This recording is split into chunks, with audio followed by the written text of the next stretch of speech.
के गौरांग शाह हमारे साथ जुड़ गए हैं। गौरांग, बहुत शुक्रिया आपका समय देने के लिए। सर, सबसे पहले स्टॉक से शुरू करते हैं। कल्याण ज्वेलर्स के बिजनेस अपडेट आए हैं और Q1 के पहले जो 40 दिन रहे हैं, इन्होंने कहा है कि डबल डिजिट की ग्रोथ रही है, यानी कि 10% से ज्यादा की। कल्याण ज्वेलर्स कैसा लग रहा है आपको स्टॉक सर? ये धन्यवाद अभिषेक, आपका आप सभी को प्रणाम और शुभ प्रभात हमारे तरफ से। तो देखिए, जेम्स एंड ज्वेलरी कंपनी पसंद करनी है आपको तो हमारी राय से सबसे प्रथम, सबसे दिग्गज, सबसे मजबूत बैलेंस शीट और सक्षम कारोबार वाली कंपनी है टाइटन कंपनी। और यहाँ पर काफी लंबे समय से हमने खरीदारी की राय दी है अभिषेक। कल्याण ज्वेलर्स पर कवरेज नहीं है, शायद आईपीओ जब आया था तभी आईपीओ में हमने कवायद की होगी निवेश करने के लिए, लेकिन उसका भी स्पष्टीकरण है नहीं मेरे पास। तो और मैं एक चीज हमेशा कहता हूं अभिषेक कि ठीक है, एक सेक्टर चॉइस हो सकती है जेम्स एंड ज्वेलरी, लेकिन अगर आपकी बुद्धिमत्ता और विचारधारा सोने को एज अ बेस या फिर अंडरलाइन सिक्योरिटी को ध्यान में रख करके आप निवेश करते हैं, तो हमने कई बार बुनियादी तर्क के आधार पर जब आप राय देते हैं निवेशकों को निवेश करने के लिए, तो आपका ये दायित्व बनता है कि आप ये भी ज्ञान दे निवेशकों के आप अपना जोखिम जो है वो बांट करके चले अलग अलग एसेट क्लास में। तो अगर आपकी सोच, विचारधारा, बुद्धिमत्ता सोने को अंडरलाइन सिक्योरिटी बना करके है, तो मेरे ख्याल से गोल्ड लोन कंपनीज या फिर जेम्स एंड ज्वेलरीज कंपनी को छोड़ करके आप सीधे सीधे गोल्ड ईटीएफ्स या गोल्ड सॉवरेन बॉन्ड्स में निवेश कीजिए, जिससे आपका डाइवर्सिफिकेशन आ जाएगा और एसेट भी आ जाएगा अंडर सिक्योरिटी। सीमेंट, उसके शायद नंबर भी आए हुए हैं, इसलिए भी थोड़ा रिएक्शन देगा अलग से। ये वजह जेके सीमेंट दिखाइएगा, ये 4000 वाला शेयर है। गौरांग सर, ये सीमेंट कंपनीज पर आपका टेक क्या है? ज़्यादातर बाजार की गिरावट के अंदर पार्टिसिपेट कर रही है और टूटी भी हैं, इसमें कोई दो राय नहीं है ना। उनकी अपनी कॉस्ट शीट्स, बैलेंस शीट्स को समय लोग नज़रअंदाज भी कर रहे हैं कि क्रूड देखो नीचे से काफ़ी तेज़ी से ऊपर से नीचे भी आया हुआ है। नज़रअंदाज तो हो रहा है सब चीज़ें, लेकिन अगर आपका टेक चाहिए मेरे को सीमेंट कंपनीज पे, जेके सीमेंट तेज़ है इसलिए मेरी नज़र में आ गया, अदरवाइज ज़्यादातर सीमेंट कंपनीज तेज़ नहीं होनी चाहिए। एक बार दिखा देना सारी सीमेंट कंपनीज। और गौरांग सर, आपका टेक। डिप्टी जी देखिए, अमूमन ये आकलन लगाया जाता है कि बारिश के मौसम में निर्माण कार्य धीमे गति पे होता है और उसके कारण महीने दर महीने जो सीमेंट की बोरियों के आंकड़े होते हैं वो नीचे आते हैं, लेकिन ऐसा नहीं है डिम्पी। पिछले 2-3 वर्षों में इन कंपनियों ने काफी कुछ प्रगति की है आरएनडी के द्वारा।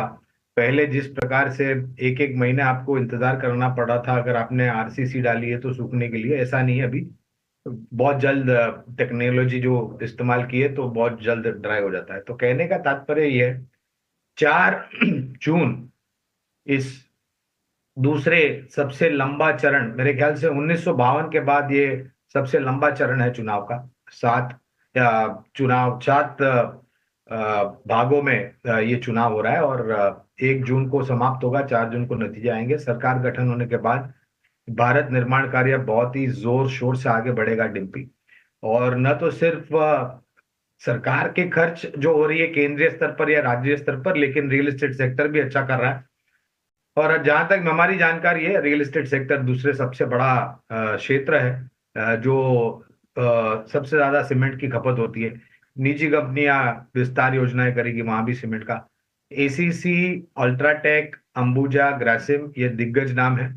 मझौली कंपनियों में Dalmia Bharat, JK Lakshmi cement, Ramco cement, Birla corp, India cement जैसी कंपनियां हैं जो खरीदारी की सूची में है।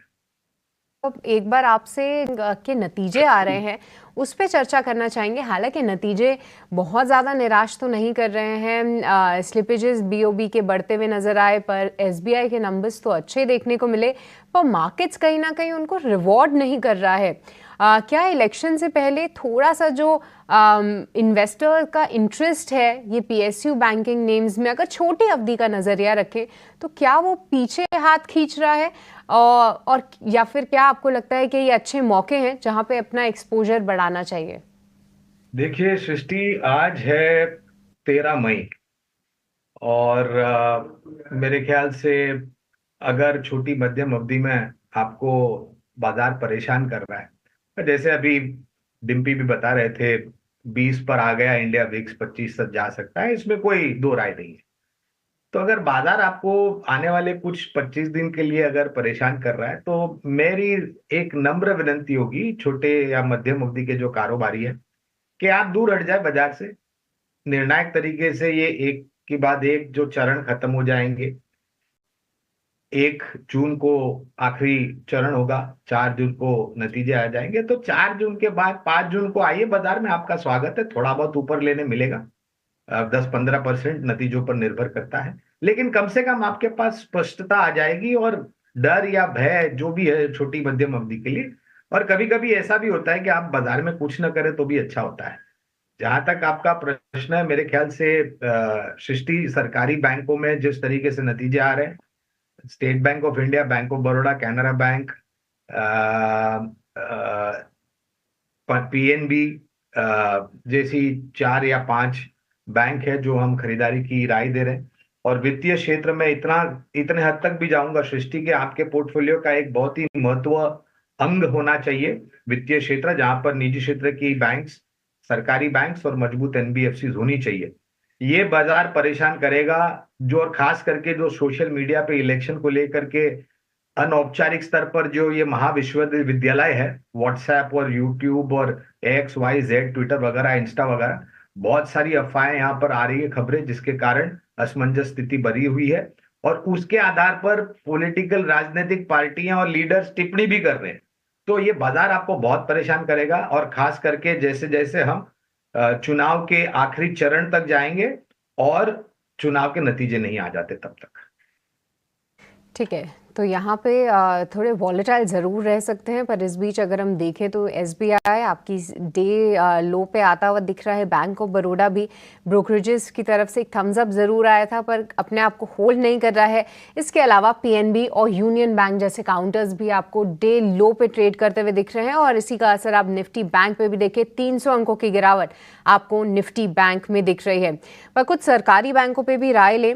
एक बार शिवांगी, जितने भी सरकारी बैंक हैं उनमें से कोई काउंटर जो कि आपको फिलहाल स्ट्रॉन्ग दिख रहा हो, और अगर ट्रेडिंग रिबाउंड यहाँ से अगर थोड़ा सा निफ्टी बैंक अगर रिबाउंड करता है, तो कोई सरकारी कोई प्राइवेट बैंक जो कि आपके रेडार पे हो? क्योंकि मैं देख पा रही हूँ कि HDFC बैंक कहीं ना कहीं अपने आप को फिलहाल होल्ड करने में कायम है। बिल्कुल, थोड़े सिलेक्टिव बैंकिंग काउंटर्स के साथ हम देख रहे हैं कि थोड़ी बहुत स्ट्रेंथ नजर आ रही है। ऐसे में SBI जो है PSU स्पेस में से यहाँ पे हम इसको नजर डाल सकते हैं। दूसरी ओर एक्सिस बैंक जो है प्राइवेट स्पेस में से, ये एक कंसोलिडेटिव मोड में है, एंड इसमें ज्यादा वीकनेस नहीं देखने को मिल रही है, विच इज क्वाइट पॉजिटिव। तो यहाँ पे एक्सिस मेरी प्रेफर्ड पिक है in the entire banking space, और बाजार कहीं ना कहीं स्टेबलाइज अगर होते हुए दिखता है, तो यहाँ पे हम 1150 के टारगेट्स के लिए इसको प्ले कर सकते हैं।